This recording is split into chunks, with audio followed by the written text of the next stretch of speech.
If you're a plumber or a friend in the trades, you're in the right place today. My guest at the table is Jim Lusardi. He is a business process consultant that has more than 20 years' experience working with franchises and home service companies on optimizing internal processes to get more from their operations and more profit out of their operations. And I'm very glad, Jim, that you are here and that you can share today. The mission is your 5 favorite KPIs. You are yourself a COO. I am a Correct. marketer, and I depend on people like you to make sure that the organizations that we send leads to are actually acted upon. So it's a great pleasure to have you at the table today. So much, Paul. It's an honor, a pleasure, and I'm really excited to jump in. So tell us a little about yourself and your background. Go ahead. Sure. Thank you. So I spent my career leading operations across franchise and home service businesses. Earlier in my career, I led operations supporting 40 and 50 franchise locations. And a bit more recently, I led a network of 250 electrical contractors across 10 states. And I've been responsible for P&Ls, field ops, customer experience, as well as just the general execution for the company. And what I've learned is whether it's roofing, electrical, or even professional services, the operational challenges are quite similar. To me, it starts with ownership. People need to know exactly what they're responsible for, how success is measured. And from there, ownership creates accountability.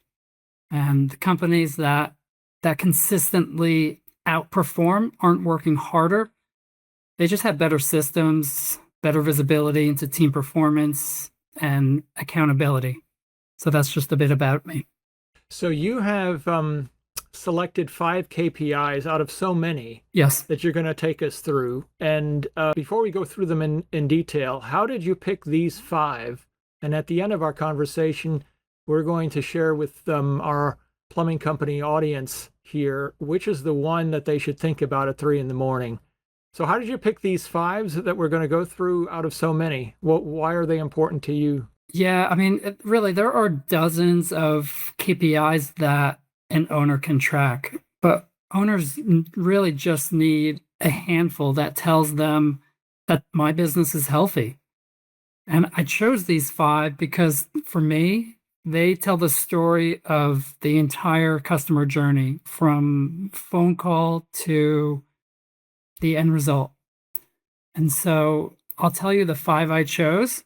So number 1 is customer satisfaction. That tells you how customers feel about their experience. Speed to lead. That tells you how responsive your business is. Just as important, revenue per truck. That tells you how effectively you're using your capacity. Accounts receivable, how efficiently you're converting that completed work into cash. And callback rate, that tells you the quality of your work and where your processes need improvement. And the last thing before we move on, to me, these are all connected, right? So if you improve quote turnaround time, you improve customer satisfaction. If you reduce callbacks, then you improve technician capacity and revenue per truck. And if you communicate better, you can improve collections and customer satisfaction, referrals. So I don't see these as 5 separate KPIs. I just see them as 5 indicators that tell me the entire system is functioning and functioning well. That's great. I'll start with just a little story before we go through them, and maybe to warm up, you can give some feedback on it. So we just installed a fence, my neighbor and our family, and the fence, we're happy with the quality. Everything was good. And then this fence was installed weeks ago, and to this day, we cannot seem to get from this large fencing company, not a small operation, they've got over 1,000 Yelp reviews, to send us a split invoice. And it has come down to an odd dispute with their billing department. And I am in the unusual position of sending what I call to be a reverse collection letter. I'm like demanding an invoice because I know this is going to become awkward if they don't get back to me, but for like 9 months from now, I want to take care of this now. And so I wrote the owner, or I wrote in a letter, and I said, surely your owner cannot possibly think this is the right way. He's a smart guy. Does he know about this? And I asked them to forward my email to the owner. And I cannot get, but begrudgingly, an answer back. And your first KPI here is customer satisfaction. And going through my mind is, I am not the review kind of person. I'm old school. I'll pick up the phone and let you know. I do not complain in reviews. But it did cross my mind. This is the problem with customer satisfaction. We've got, at this very moment, at the last link of the chain, it broke down.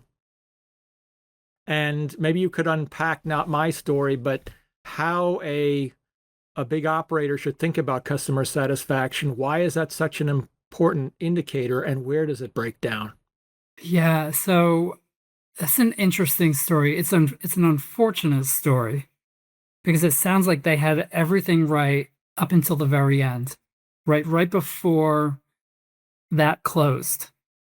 And like I said earlier, customer satisfaction tells the business if your customers are happy about their experience. And it sounds like you were very happy up until the billing moment. And as you were speaking, I was thinking this next statement, will you refer your friends and family? Well, no. And so I'd rather see a company improve from, say, 82 to an 86 CSAT than obsess over whether someone else is at a 94. In my book, it's that continuous improvement that matters more than chasing an arbitrary number of where a company believes they should be, right? If they're taking all the right steps, then that customer satisfaction number will take care of itself. And it's just a matter of time. Let me jump in, Jim. What is a CSAT exactly, and how do you calculate it? So CSAT, or customer satisfaction, is a score based on surveys received from a company based on the customer's experience. And so, for example, when I was at Chimera leading 250 electrical contractors, I improved our customer satisfaction to a 9.4 out of 10, which is, especially for a service industry, that's extremely high. And I think it comes from my days in franchising, just obsessed over operating procedures and doing things the right way, whether that customer is in New Jersey, whether they're in Florida. They should have the exact same experience. So sorry, do you measure it with survey data? How do you get a CSAT score? That's correct. You measure it with survey data. Do you have a platform that you recommend? So, I mean, there are platforms out there like Podium that have business surveys as, I think, in their premium level. You can, instead of a review, if I understand correctly, you can opt for sending out surveys. Is that what you mean? That's exactly what I mean. Yes, and we would send surveys with just maybe 3 questions at the most. I mean, I'm a consumer, you're a consumer. I don't want to take 10 minutes answering questions about my experience. Like, was I happy? Yes. Will I refer friends and family? Yes. Is CSAT something that you send out continuously or only in batches, sort of as an acid test? I send them to every customer. So this is kind of important. So at the conclusion of a job, as a marketer, we recommend what you really want is the Google score. That's number one. Then you want to go for the Yelp score. And for reasons we can discuss, a Yelp review is worth more and harder to get than a Google review. But from the marketing world, that's the ball game. But in fact, from your world, you want a different instrument than a public review. Can you explain that? I like both. I like both Google review, Yelp, as well as the customer satisfaction score, right? I've worked with companies that have thousands of 5-star Google reviews, and that is something to be celebrated, right? And, and I've worked with companies to, where a link for the Google review is automatically sent to the customer. So the customer can automatically, immediately upon the completion of the job, they can submit their review for the company. Are you sending two communications then at the completion of a job? Are you sending a review solicitation and a CSAT survey? Yes. Or are you, so you get two pieces of information that go out? Correct. At the same time or like spaced apart? They're spaced approximately 2 weeks apart. Okay. What software, do you have a software platform that you like that does CSAT? Actually, Podium. Podium is the one you like. Okay. And how would you say is the Google review score a substitute for CSAT? What do you get from a CSAT that you can't get from looking at your Google reviews? CSAT is of a more internal data that we use, and we use it to spot trends. Google review is obviously is more, is just as important, but it's a good public facing metric to show customers and potential customers how we are doing and how we are perceived in the public.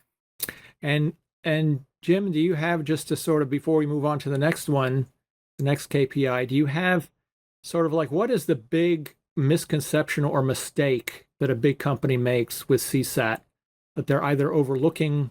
What's the opportunity that they have to improve that you've seen in your 20 years?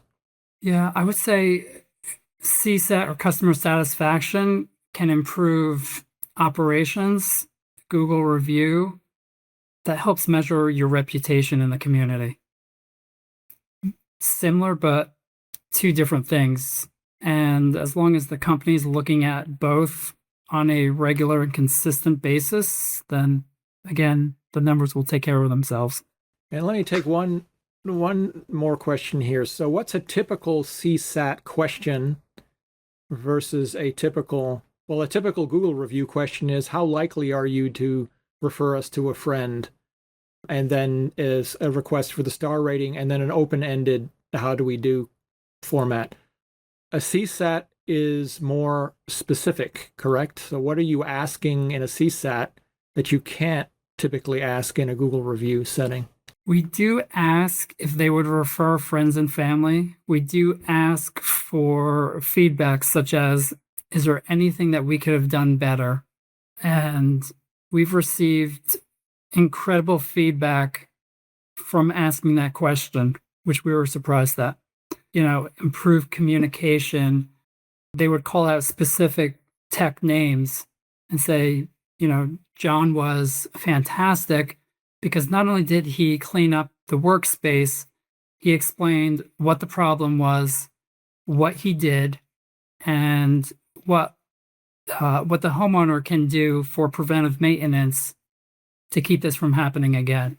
Okay, so is it fair to say that a Google review is more open-ended, and a customer satisfaction survey allows the business owner to go in and query something specific that he's testing for, so that he can hyper focus on improving that one thing? So it's a different tool, and that's why you wouldn't substitute you wouldn't rely only on Google reviews, because you can't learn from them as well as you can from a CSAT. Is that fair?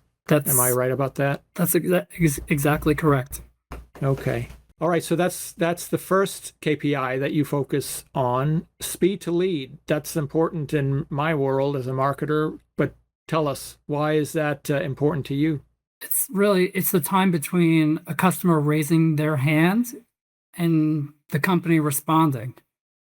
And so it starts with the first phone call, the web form that they completed, and ends when someone has contacted the customer, listened to their situation, and sets clear expectations. And what, so I can give what we see from the marketing end, but what are you seeing from the operational end as the optimal response time? Lead comes in, and until the job, each of those chains, how fast do the elite operators do it? During business hours, within minutes. Every company I work with, I always say, listen, I'm a consumer. I have contractors in my home, whether it's plumbing or electrical. And if I don't receive a response, then I go to the very next person in that Google search. Right? I have a problem, whether it's a leak, electrical panel, and I want it resolved immediately. And so, that's what I tell the company. Think of it as lost revenue, and that you're just helping out your competitors. I'm often encountering older school plumbers who say, if somebody can't wait around a half an hour to hear from me, they probably aren't worth working with anyway. What is your response to that? How do we shift that mindset to the reality that in today's lead channels, Yelp, for example, the fastest response time that Yelp will badge you with is 10 minutes. But that's just as a courtesy, because in reality, the speed to lead systems are responding within seconds, and it's a horse race to get them into conversation. But how do we convince successful operators who say, hey, if they can't wait for me for a half an hour, that's okay? Is it just, hey, you're just going to take a big revenue hit? What's the answer? A slow response isn't just a customer service problem, it's lost revenue, right? And I understand, if something may come up in your day-to-day where you're unable to return a phone call or look at that web form that was just sent in. But it's doing the right things on a consistent basis every day. And that's what makes a difference for average companies and elite companies. And I think one thing that I've encountered, do you see it as well? There's a sensitivity about, well, we don't want to import technology and AI because it's going to pressure our staff or make them feel like they're going to be laid off. But in fact, these technologies are leveling up because if you don't have them in your shop, the plumber down the street is, and it's just making your CSRs, your people answering the phones, able to go at faster speeds, at light speed. So do you want to be the one that is the last to return a call rather than the first? Are you seeing any particularly good AI solutions that you're using or recommending for this speed to lead? We're currently doing that now at this roofing company where we've actually just begun to implement AI to record phone calls for automatic upload into our CRM, which is Job Nimbus. And then we can easily tag the appropriate crews for faster dispatch. The next thing that we'll be working on is scheduling. And we'll be doing that scheduling based on average job time, the crew experience, traffic. And so instead of customers waiting days or weeks to get put on a schedule, we can notify them immediately when their scheduled time is for us to come out and help them. I don't see AI as replacing the entire office staff. I see it as changing the work that they're doing and increasing the value that they provide on a day-to-day basis. Have you experimented with, I've encountered this, there are technologies out there that will do an instant video connection on the theory of race to face. So when others are trying to get you scheduled for an estimate, other companies are doing an instant video link and are already engaging in a sale.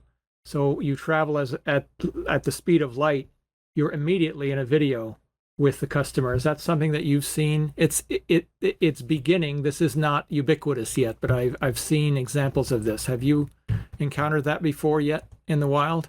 Yes, I've seen examples of it. It's not something that I've implemented yet. It's intriguing. Thinking about it from a consumer perspective, I'm going to wait until I have a bit more data on how it works for the entire customer journey. And older school plumbers are, and there's some franchises out there that teach the goal is to get where, so if the more modern way is race to face, if I'm the first to have you eye to eye and I can engage you in a negotiation, that's an advantage. But that's in direct tension with the older school way of doing it, which is race across the threshold. If you're the first plumber across that threshold, you've won the deal, because people are reluctant to shop around once you're in the home. They just want it over with.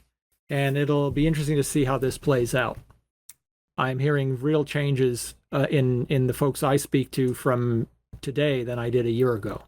Yeah, between prioritizing leads, summarizing a call, routing jobs, it should not replace the human element. I think it just helps increase the efficiencies, provides data on a much quicker basis. So really, it's exciting what it can do right now. So your third KPI, Jim, on this Pareto Champions of 5, revenue per truck. How are you thinking about that?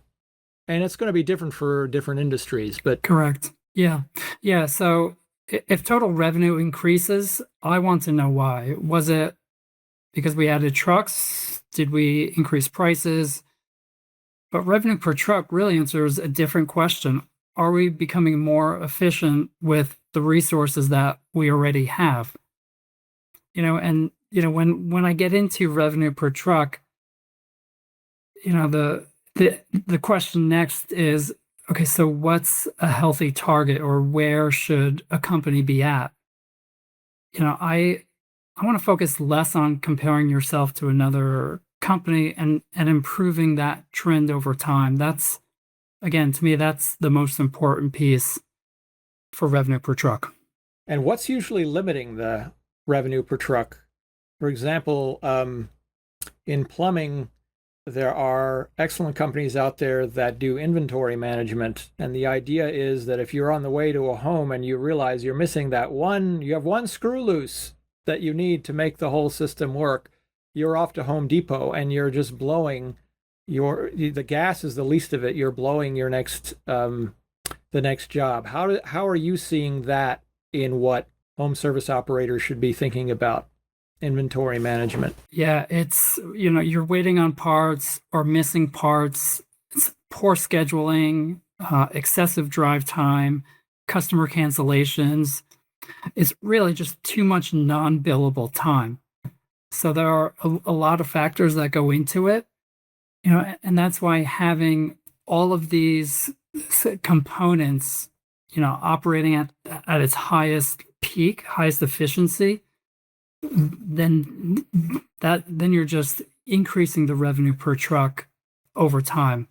So, owners may not realize how much impact scheduling, parts, inventory has.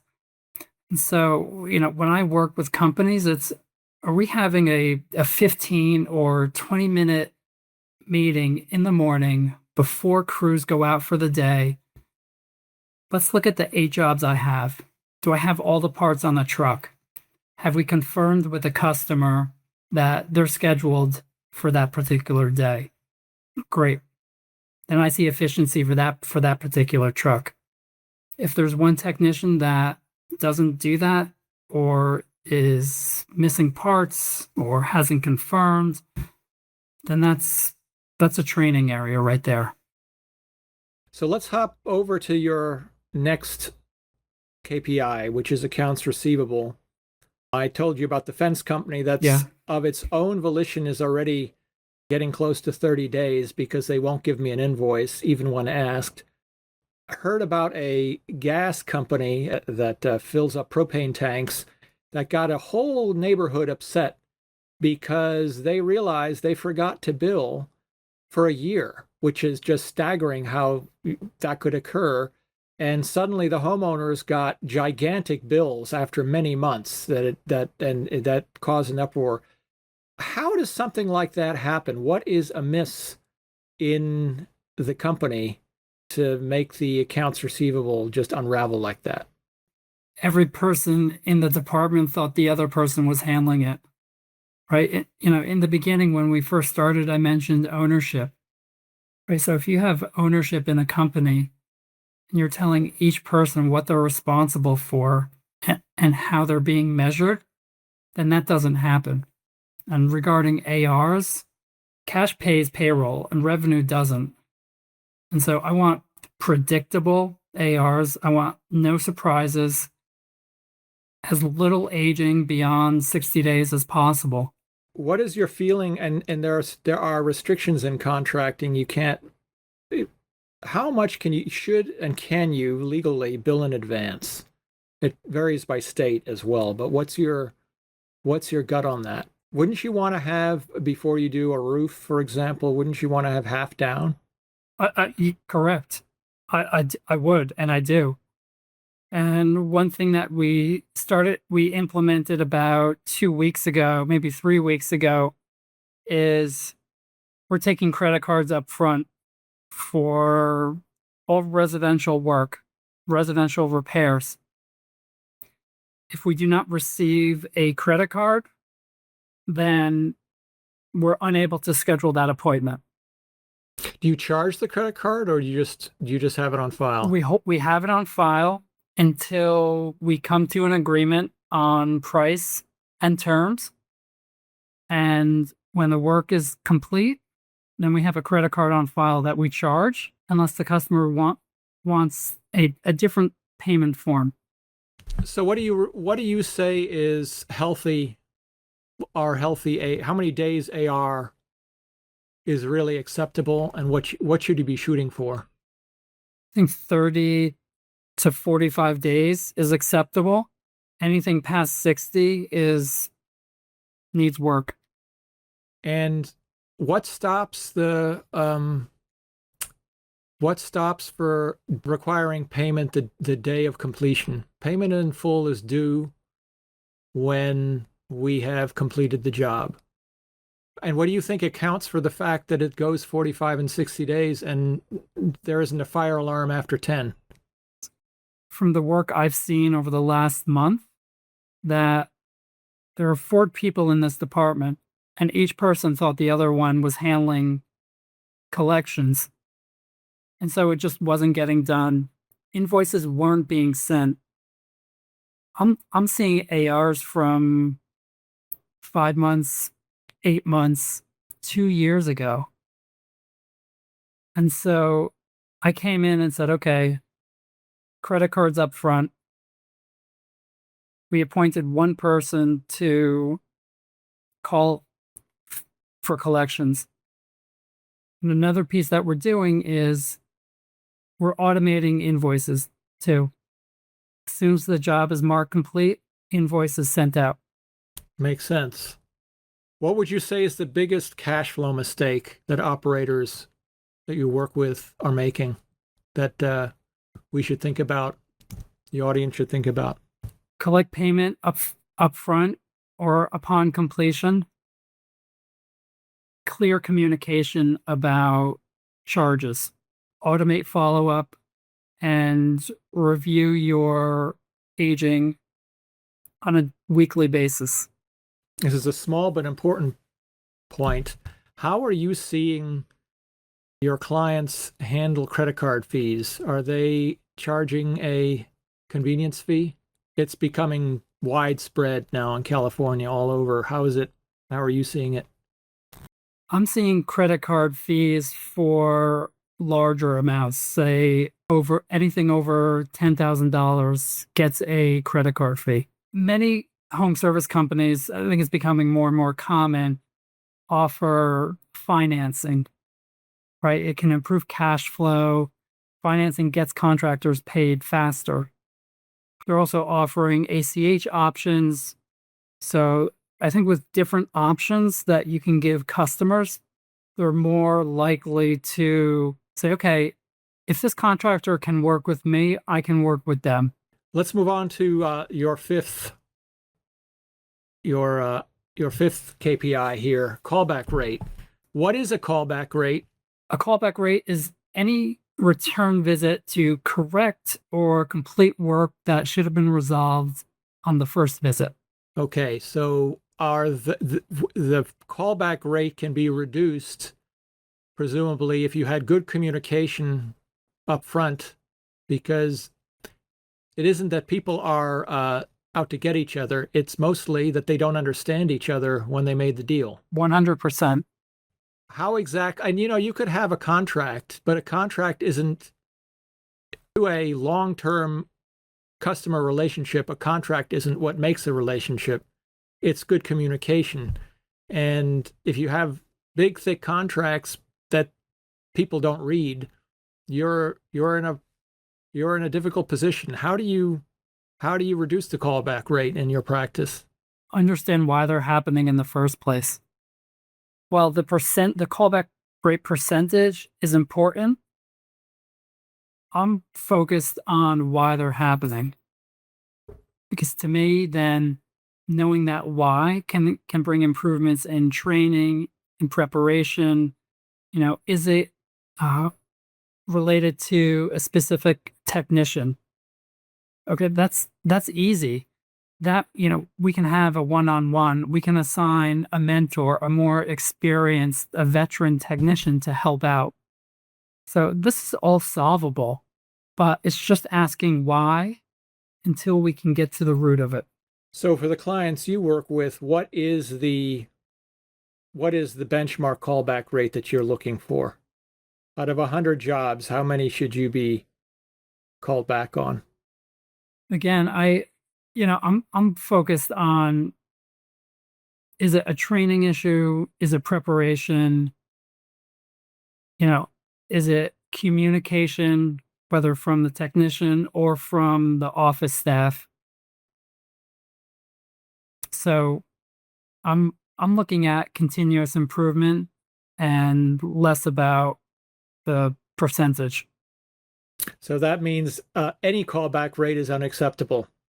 You want to actively work at reducing it and optimizing the processes to prevent it. Correct. And it's something that we talk about on a weekly basis, right? We have, Friday meetings where we discuss what worked well, where we had some opportunities for improvement. And that's everything from callbacks to dispatch to ARs. I get highlights from every department lead, and everyone has a voice. So whether you're a technician, office manager, the owner, I want to hear feedback from everyone. I mean, in prior roles, I was in the field with contractors, with franchisees. I took feedback from those on the front line because they have a different perspective than maybe I do or the owner. And so everyone's feedback is valuable to me. That's important. You want to do some quick rapid fires here? Just what comes to mind. Don't think too deeply about it. What's the most underrated KPI? Quote turnaround. Quote turnaround. What's the most overrated KPI? Revenue. What's the biggest operational mistake that you're seeing people make? Running the business from memory instead of systems and metrics. If you had to recommend one book, what's the one book that every service owner should be reading? The Goal or Traction? Who wrote The Goal? Do you know The Goal or Traction? Yeah, it escapes me, but those are it. Please, highly recommend it. And what's the one habit that separates the elite from the pack? What's the habit? Weekly review with leaders, with its entire team, reviewing what worked well, what didn't, where we have room for improvement. And when you come to the office to your client on the next day, if you go to the office tomorrow, what's the one metric that you want to improve? A quote turnaround time. And the reason why: faster response, happier customers, higher close rates, better truck utilization, better cash flow, and ultimately more revenue. So that might be the answer to the next question I have, which is the one we started with. It's 3 o'clock in the morning and the plumber is awake thinking about his business. What's the one metric that he should be thinking about as he's up at 3 a.m.? Quote turnaround time. Quote turnaround time. Awesome. Jim Lusardi, thank you for being at the table here. And we'll see everybody on the next episode of the Plumbing Marketing Success Podcast. Thanks so much, Paul. Appreciate you.